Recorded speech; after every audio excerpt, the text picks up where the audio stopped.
Hello friends, welcome to the next class of how to learn English.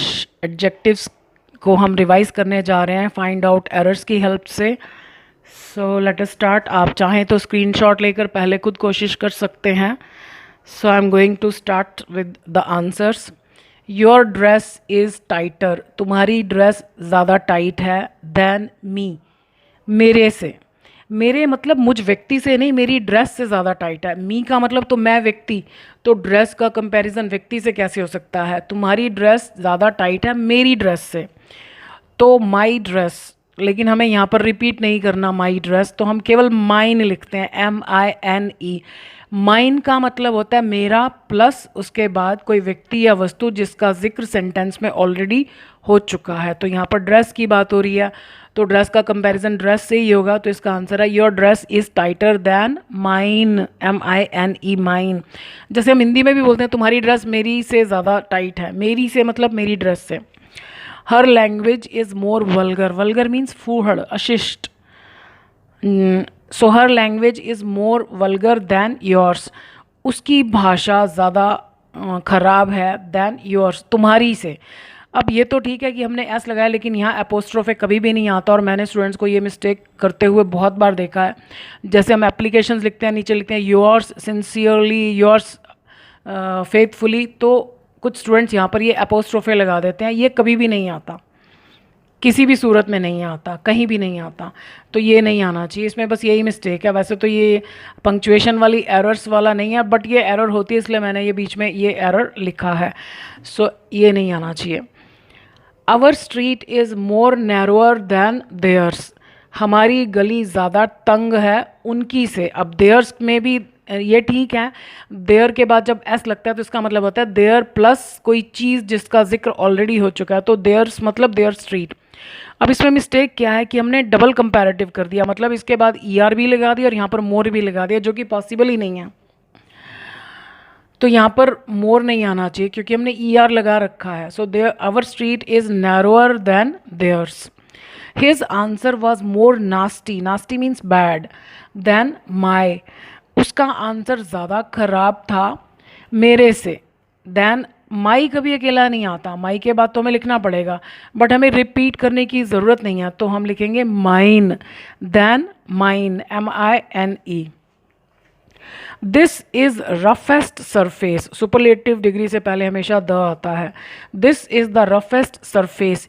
ये सबसे ज़्यादा उबड़ खाबड़। सरफेस होता है सतह, यानी किसी भी चीज़ का जो ऊपरी हिस्सा है, तो वो सरफेस है। जैसे टेबल है, तो टेबल का जो ऊपरी हिस्सा है जहाँ पर हम सामान रखते हैं, तो वो उसका सतह, ऊपरी जो लेयर है। So the first, sorry, this is the roughest surface I have ever touched, यानी आज तक मैंने जितने भी उबड़ खाबड़ चीज़ों के अपर पार्ट को टच किया है, ये सबसे ज़्यादा रफ है। So this is the roughest surface I have ever touched. अब हम यहाँ पर दैट नहीं भी लगाएंगे तो चलेगा, क्योंकि हमारे पास तो पूरा सेंटेंस है। The first pillar was more stronger than the last. जो मिस्टेक हमने यहाँ करी थी ना, डबल कंपैरेटिव, वही मिस्टेक यहाँ पर भी है। द फर्स्ट पिलर, जो पहला खंबा है, वॉज मोर स्ट्रोंगर। जब हमने यहाँ ER लगा दिया तो इसकी ज़रूरत नहीं है। स्ट्रोंगर देन द लास्ट, क्या लास्ट पिलर, लेकिन हमें पिलर रिपीट नहीं करना। Than the last one, ONE, one वाला। वैसे तो वन का मतलब एक होता है, लेकिन जब हम कहते हैं ना ये वाला वो वाला, क्योंकि हम उस चीज़ का जिक्र पहले ही कर चुके हैं, तो बार बार उसको दोहराने की ज़रूरत नहीं। तो पहला पिलर ज़्यादा मजबूत था आखिरी वाले से। आखिरी वाला मतलब आखिरी पिलर, तो हम पिलर शब्द को रिपीट नहीं करते, उसकी बजाय हम लिख देते हैं than the last one, ONE, one. और अगर यहाँ पर पिलर्स होता तो यहाँ पर हम वंस लिखते, ONES। This year is delightful than the last one. ये साल ज़्यादा खुशी भरा है, मज़ेदार है। अब ये देखो last one means last year. इसमें हम कंपैरिजन कर रहे हैं, लेकिन हम पॉजिटिव डिग्री लगा रहे हैं, यहाँ पर मोर आना चाहिए। This year is more delightful than the last one. We should admit our mistakes. हमें कबूल करना चाहिए, मान लेना चाहिए अपनी गलतियाँ। However they are small, चाहे वो कितनी ही छोटी क्यों ना हो। अब हाउस एवर के तुरंत बाद आना चाहिए जो भी गुण या दोष बताया जा रहा है। सो हाउस एवर क्या, small, they are. She was the cruellest queen that the people have ever scene.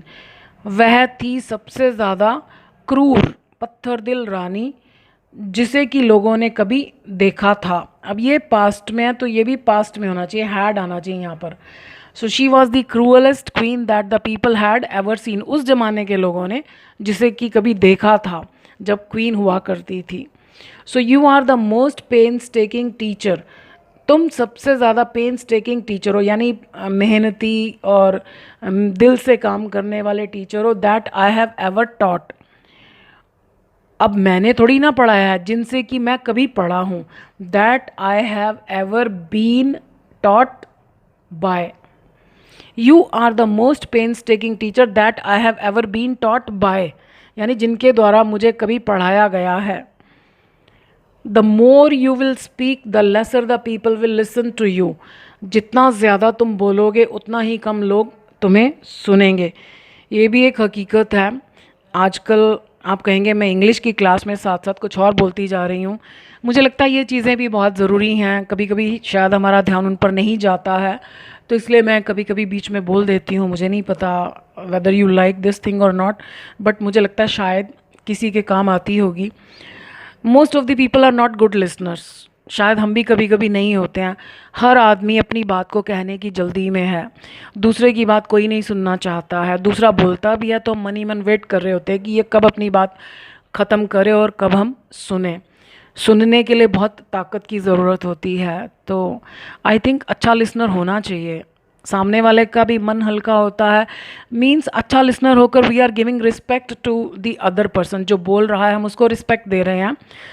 लेकिन कई लोग बड़ी मीनिंगलेस बातें करते हैं, तो वहाँ पर ना सुनना ही बेहतर है, क्योंकि इट वेस्ट्स आवर टाइम। बाकी अगर कोई अपने मन की पीड़ा शेयर कर रहा है या कोई इंपॉर्टेंट बात शेयर कर रहा है तो I think we should listen to that person attentively.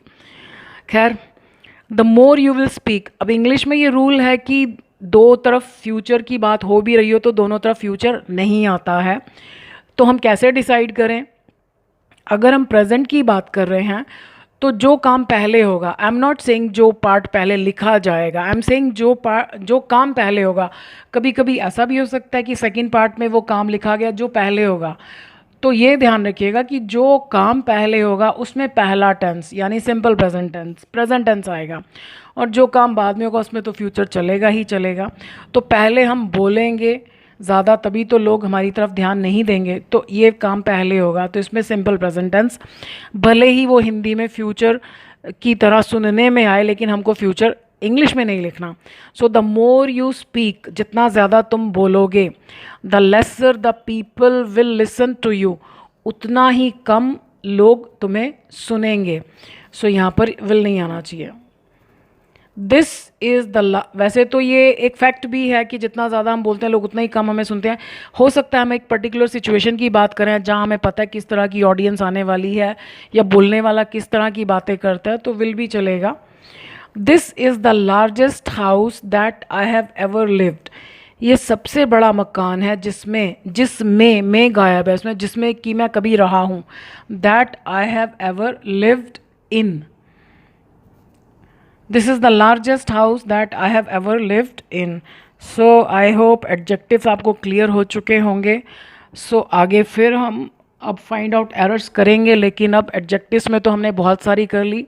अब हम और अलग तरह की एरर्स करेंगे और फिल इन द ब्लैंक्स करेंगे, स्टोरीज़, ताकि हमारी understanding of the language better हो और हमारी राइटिंग स्किल्स इम्प्रूव हो। I wish you all the best. Thank you for watching this video.